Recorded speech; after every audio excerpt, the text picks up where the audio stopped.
Welcome to episode 155 of the Brainy Business, understanding the psychology of why people buy. Today's episode is all about behavioral baking.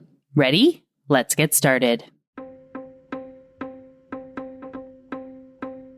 You are listening to the Brainy Business Podcast, where we dig into the psychology of why people buy and help you incorporate behavioral economics into your business, making it more brain-friendly.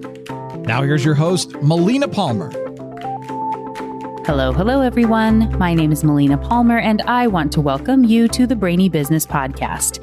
Today, I'm excited to share with you one of my favorite analogies I came up with while writing my book, What Your Customer Wants and Can't Tell You. It has also been awesome to see how well this is resonating with readers who are sharing on social media and the hosts that have interviewed me for their shows so far in the virtual press tour of sorts that I'm doing for the book right now. I've also been incorporating this into my presentations for speaking engagements, and it's one of those great comparisons that people just get, which I really love, especially when it comes to questions like, how do I start applying behavioral economics in my business? Or what's the best approach? Or where do I start? Or what does success look like when applying behavioral economics? I know a lot of people ask these questions and have struggled with them in the past. And this concept of behavioral baking is my answer. Because it's resonated so well, I felt it needed its own dedicated episode. And so here we are. As a quick housekeeping note, the show notes for this episode can be found within the app you're listening to or at thebrainybusiness.com/155. The freebie for this week is the PDF workbook that accompanies my book, which is housed in our free behavioral economics community, the Be Thoughtful Revolution. Everyone who's already on the Brainy Business list has their link waiting in their inbox with that weekly email you receive from us. If you are not yet on the list, don't worry. You're automatically added when you download any freebie from the Brainy Business. Links are, of course, waiting for you at thebrainybusiness.com/155. Now, let's get into behavioral baking. Once you have an understanding of some key concepts in behavioral economics, it's time to start combining them for application. But again, that question often comes up of, where do I start? Let's start by imagining that you've decided you want to open a bakery. Maybe you were inspired by binge watching the Great British Baking Show during quarantine. The problem is, you've never baked anything before. So where do you start? First, it's important to understand your ingredients and what they do. The same basic ingredients of sugar, butter, eggs, and flour are used in most baking projects and can be combined in different ways to make all sorts of things. If you didn't know what each one did, you might end up having 3 cups of sugar and a tablespoon of flour in your cake, or not know that cold butter can help create air pockets and fluffiness in biscuits, or that you can melt it and use it as a great substitute for vegetable oil in most recipes. Understanding the ingredients is important as you get started, and a very basic knowledge can get you ready for some basic recipes. And you'll probably start out with something simple, like a boxed mix, as you establish a comfort zone on your path to being a master baker. There will, of course, be snafus along the way. That first cake may be dense, or your cookies could spread and fuse together, but you learn from it and try again. You knew you wouldn't master this on the first try. It's a process. And even as you get better, when you are more adventurous, there are going to be more surprises. That being said, one thing you know is important before starting any baking project is to figure out what you're going to make before you get started. If you just start throwing everything in a bowl and hope it makes something delicious at the end, you're likely to end up with a big, disgusting mess. Can you imagine if you started to bake and didn't know if you were planning on making cupcakes, cookies, biscuits, or a pie before you jumped in? Of course not. It makes no sense. Even though these all use the same base ingredients, you don't combine them the same from one recipe to the next. The amounts change, the order changes, baking temperatures may change. It all matters. As you gain some experience, you'll likely gain some confidence as well. You might start experimenting with your own little twists, maybe an extra spice or adding fresh fruit or some nuts into the batter. Eventually, you'll reach the point that you're ready to tackle your first recipe from scratch.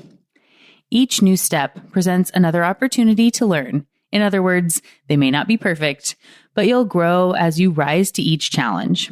When I talk about this in my speaking engagements and with clients, I always have a slide with an awesome fail from the show Nailed It. If you've never seen the hilarity that is Pinterest baking fails or that show, I highly recommend both. The lesson there is that even when you're trying to copy something, it's harder than it looks, and it'll take a little practice to master that new technique. And as we round out this analogy, I want to point out that even if you get to the point where you're comfortable and confident to make every birthday cake, when the wedding rolls around, you're likely going to call a professional because there's a lot on the line and it needs to be right. So, how does this all align with applying behavioral economics into business? Let me walk you through it. The ingredients you learn about individually at first are the concepts.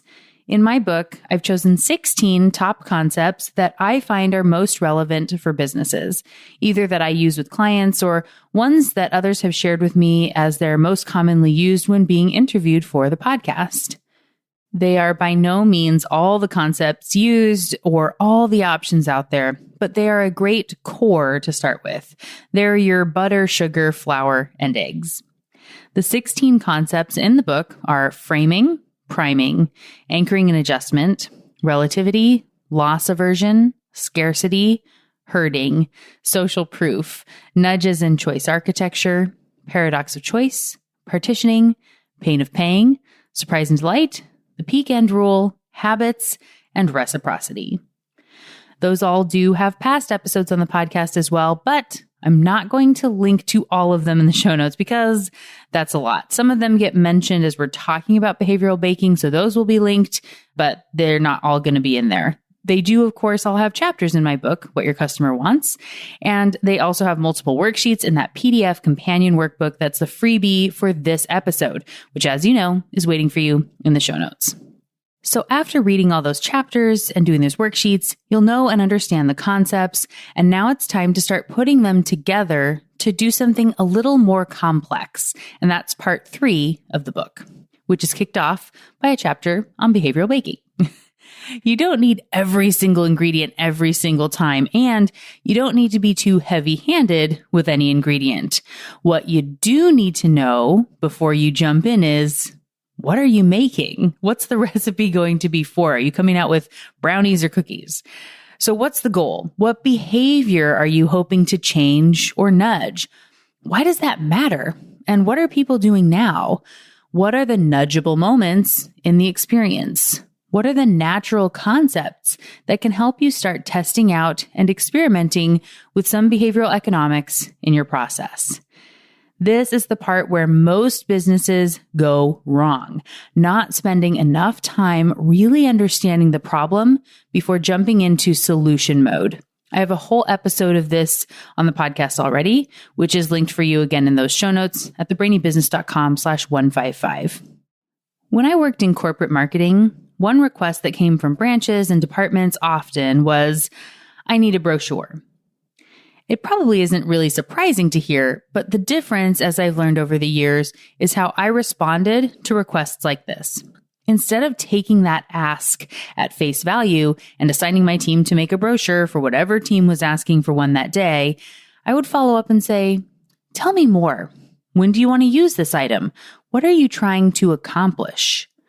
Over the years, I learned that brochure was a word people would use as a catch-all for marketing support. This was the word they knew. And while it means something incredibly specific to a person in marketing, what the asker really wanted was help. This person had found a gap in their process. Their job was to bring it to my attention, which was done now. My job, and that of our entire department, was to understand their problem and help provide a solution.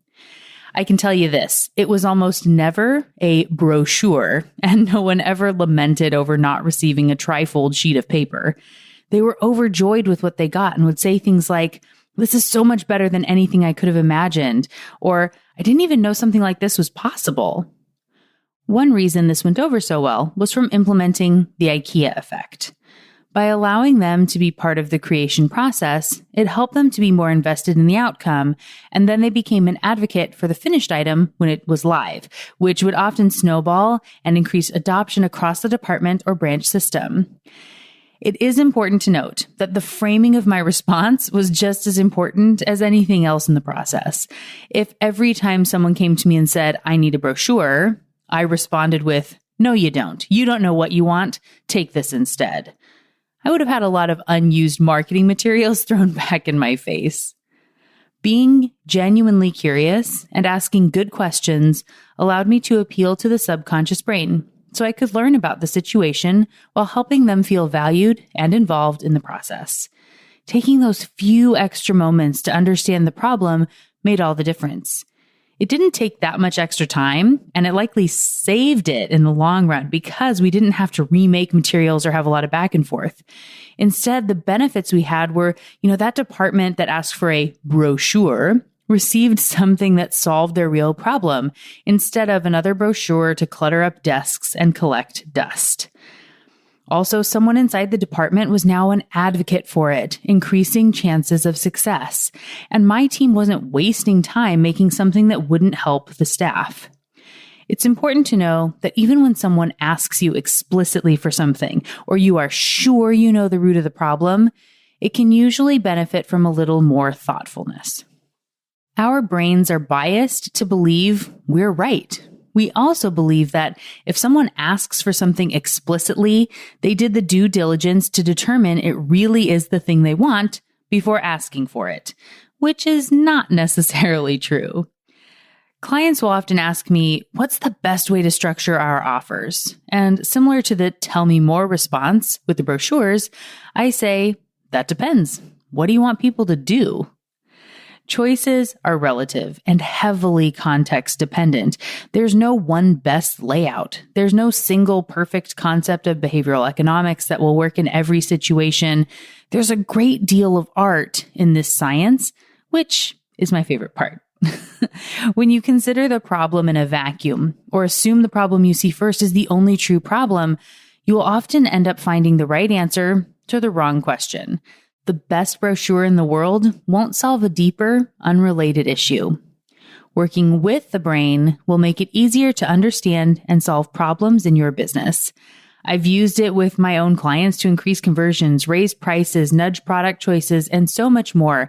But if you don't take the time up front to understand what you're trying to accomplish, you'll still be throwing noodles at the wall.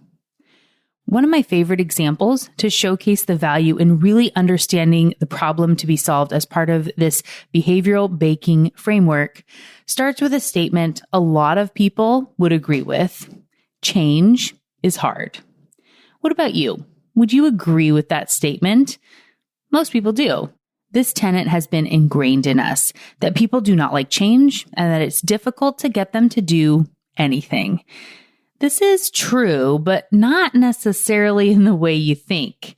I want you to imagine that your new job is to ensure that every person on earth will throw away and properly sort all their trash every single time they have something to dispose of. You can't do anything else professionally until this task is accomplished on a global scale. Are you excited about or dreading this prospect? After all, there have been campaigns for decades encouraging people to reduce, reuse, recycle, and letting them know that if they litter, it will hurt the planet. But with the consequences so distant, it's easy to ignore and not change behavior today. And still, your logical brain's approach would likely be to go with logical arguments for why this matters. You might think, people just don't know the consequences, or that they don't understand what's recyclable versus compostable. And if they were given the right brochure or website or saw the commercial or video on Facebook explaining the consequences, they would get it and tell their friends and be just as passionate as you are. But of course, if that worked, all those other campaigns probably would have had a lot more traction as well. So where do you start? What do you do? And how are we going to test to see that you've made it? In this case, we are going to be testing to prove your program worked in movie theaters. In case you've never been to a movie theater or have simply forgotten what it's like, this is a place where even the most environmentally conscious individuals feel entitled somehow to leave their popcorn containers, empty cups, and any other sticky garbage behind after the movie ends. Now, how are you feeling about your task? Does it feel insurmountable, doomed to fail? Of course, you know this isn't a hypothetical, but the real task taken on by the Literary. This amazing company has incorporated behavioral economics to work with the brain and get people to willingly throw away and properly sort their garbage without extensive instructions or begging. But how? The answer is in the name, by turning litter into lottery tickets. Today, when you walk down the street and see a gum wrapper or empty bottle, you think, ugh, gross. Some people are so inconsiderate. And probably just continue walking. What if the item on the sidewalk was a lottery ticket instead of a gum wrapper? Would you be more likely to pick it up? Of course you would. Your brain is programmed to wonder what could be with optimism bias and have a fear for what might happen if you choose to leave it there and it was a winner from loss aversion.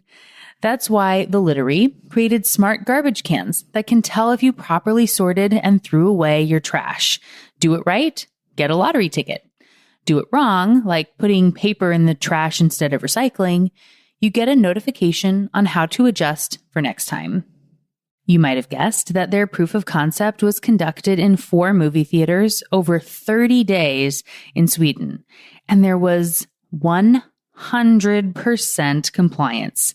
People were even seen running through the aisles after the movie trying to find additional trash to throw away, and they were disappointed to not find any. Women were rifling through their purses for additional tissues or tidbits to toss. Everybody was able to do this without having to be told how to sort and put things in the right spots. The top prize was 5,000 euros, and others won free movie tickets and things like that. Can you imagine the opportunity for state or countrywide lotteries with prizes in the millions? Now, when you walk past that gum wrapper or empty bottle on the street, you might just pick it up and be excited to throw it away. The lesson? Change doesn't have to be hard. Changing the natural rules of the subconscious brain that have been developing for generations is hard. Understanding them and working with those habits can make seemingly insurmountable changes, like getting people to throw away and properly sort their garbage, become easy. I love the Literary example, and you can check out their episode in the podcast show notes. It's a really great one if you haven't listened to it yet or just want the refresher, because it really shines a light on what can be accomplished when a business takes the time to properly understand the problem before jumping in with a solution. You and your business can do that too. The concept of behavioral baking and applying behavioral economics with my book will help you on your journey. The Literary knew the right behavioral levers to pull or recipes to try with combined ingredients because they knew what they were trying to make, which is the behavior they were trying to change, and which of those concepts they wanted to work with. Knowing that people are naturally excited by lotteries and incorporating that existing brain framework into a seemingly unrelated problem makes the behavior a natural result of the thing that the Literary is trying to help them to do. The big underlying question here, and the thing too many businesses fail to see, is the result is often more important than the path to get there. When told that your job is to make sure people throw away their trash, you'll naturally ask yourself about how to make them understand the consequences of their actions and care as deeply as you do so they will change and support the movement with passion and fervor. My question, and one that can be really hard to hear, especially when you're super closely tied to the work your organization is doing, is, does it matter if they care about the cause or that they do the right thing to fix the problem? Let me put it another way. At the end of the day, would you rather have people be able to tell you that the Great Pacific Garbage Patch, or Garbage Island, is twice the size of Texas and they don't change their behavior? Or would you rather have them stop littering, recycle more, and have no knowledge of Garbage Island? Which would you choose? What's actually more important? Let's look at another past episode example from Shapa.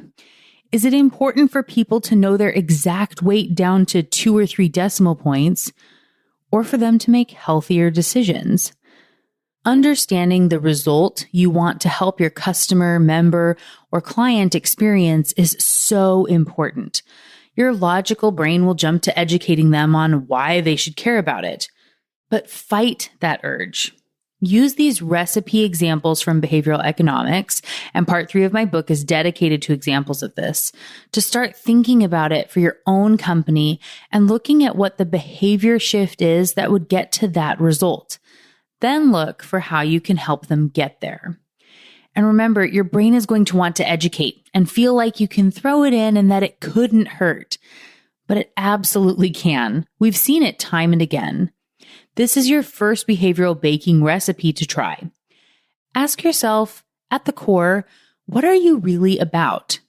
This can be for your full business or a specific product or service line. What's the point? How could someone be deemed as successful in the eyes of your company? And what are you helping people to do? Does it really matter that their why matches your company's vision, or is the goal just that the behavior is accomplished? I know there are a lot of listeners with a background in financial services, and so let me frame it this way. Is it better for people to be able to spout a lot of facts about how few people save enough for an emergency to know about the problem, or for them to actually have enough money in that rainy day fund? At the end of the day, your job and goal is to help those people to save and have their emergency fund for when they need it. Education is nice to have, and it can be layered in later on, but it isn't a requirement to have them reach financial freedom and security today. And there are studies that show those who are financially stressed have decreased cognitive function when presented with a hypothetical emergency, which can keep them in and sometimes even drive them further into debt. Trying to force education can backfire and cause people to make worse decisions today in multiple areas of life. Once their brain is more calm, when they get over that initial savings hurdle, they may have the bandwidth to learn more and build on that foundation. But step 1 is just about hitting that first milestone. So how could this apply to your business? And what concepts can you then use to help your customers achieve that desired behavior? Of course, this is not an easy thing that's solved overnight or in one meeting. This is why taking that time to understand the problem is so important in behavioral baking and all of applying behavioral science and behavioral economics into business. I love to tie this back to an example from Einstein, who reportedly, when he was asked if he had 1 hour to save the world, how would he spend that hour? And he said that he would take 55 minutes understanding the problem and 5 minutes solving it. To which I ask you, what's your ratio? If you think about the last problem you were working on or trying to solve, how much of the time that you and your team dedicated to solving that problem, to working on that project, was dedicated to understanding what was really wrong? Did you even spend 5 minutes of your respective hour of time working on identifying the true problem and behavior and what was going on that you were trying to achieve? Or was it only a few seconds in that respective hour of time? 55 minutes of 1 hour meeting is not the same when you and a team are spending hundreds or thousands of hours on a project. That's such a key, important piece of the behavioral baking framework, which in and of itself is a way of thinking that can help you use behavioral economics to get the outcome that you are working toward in your business. And as a reminder of how the framework comes together, the concepts like framing, loss aversion, and herding are your ingredients. It's important to understand them on their own first and how they work. Then you need to choose what you're going to make. In baking, it would be a cake, cookies, or bread. In our case, it's that behavior you want to change. Once you know what you're shooting for, you can find the right recipe and which ingredients to combine to achieve it, and some you maybe definitely don't want to use. Then you start testing your recipes, learn from mistakes, and continue to improve as you go. If something didn't work the way you expected, ask why and see it as an opportunity. Maddie Quinlan and I discussed this a lot on last week's episode. If your first cake is dense or not flavorful enough, consider what may have happened. Perhaps do a little research, make an adjustment, and try again. Remember, it's a process, not a one and done. And bringing it back to that wedding cake example, when there's a lot on the line, when it's a huge project or something with a lot of weight or money that's at stake, it's worth bringing in a professional, a team, or a consultant that can help you to ensure that you're doing this correctly. Because if you mess up the wedding cake, the wedding happened, you don't get to redo on that one. And so it is important, even when you get comfortable enough making all those birthday cakes and things, that when it is the big thing, that there's a lot happening, you're bringing in the big guns.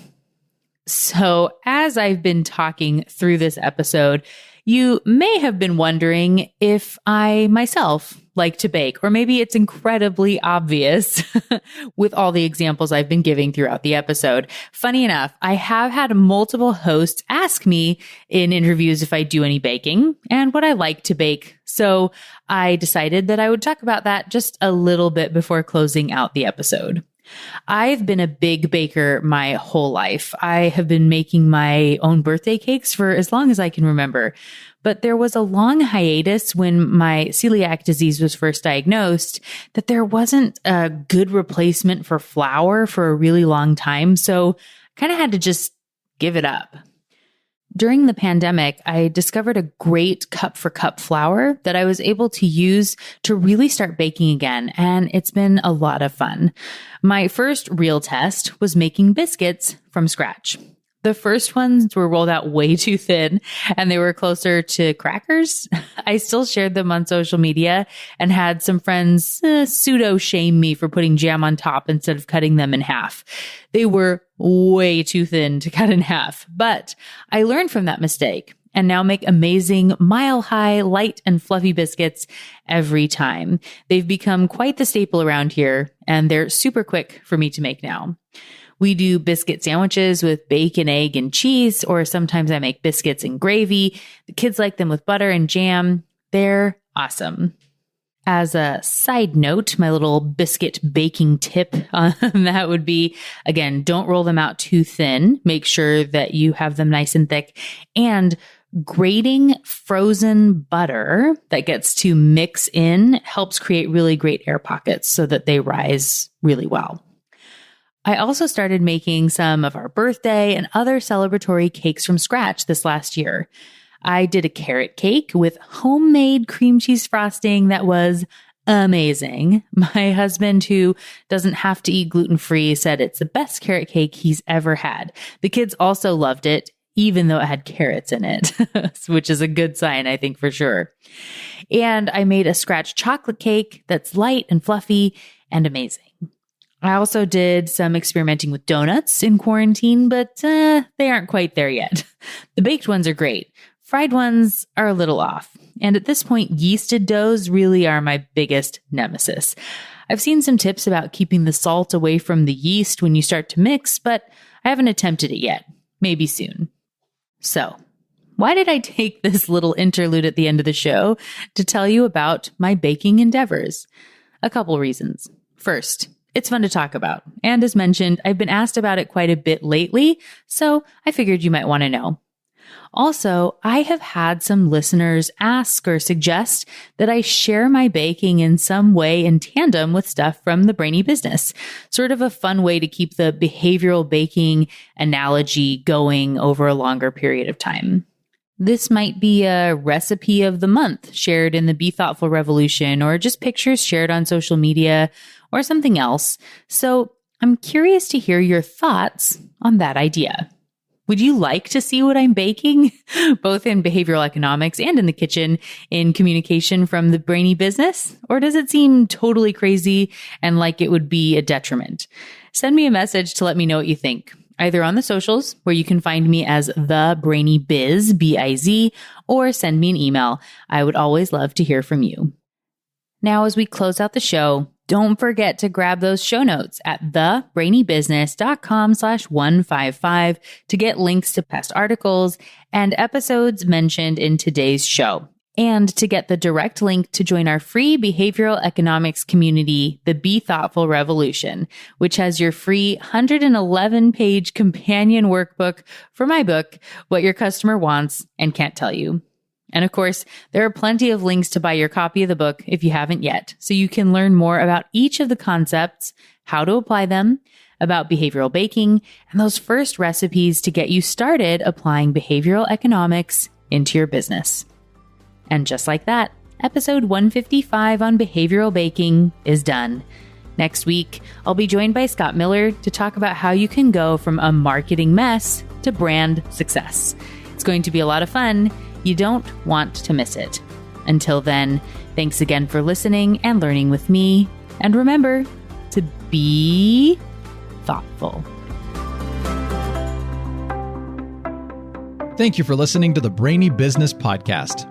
Molina offers virtual strategy sessions, workshops, and other services to help businesses be more brain-friendly. For more free resources, visit thebrainybusiness.com.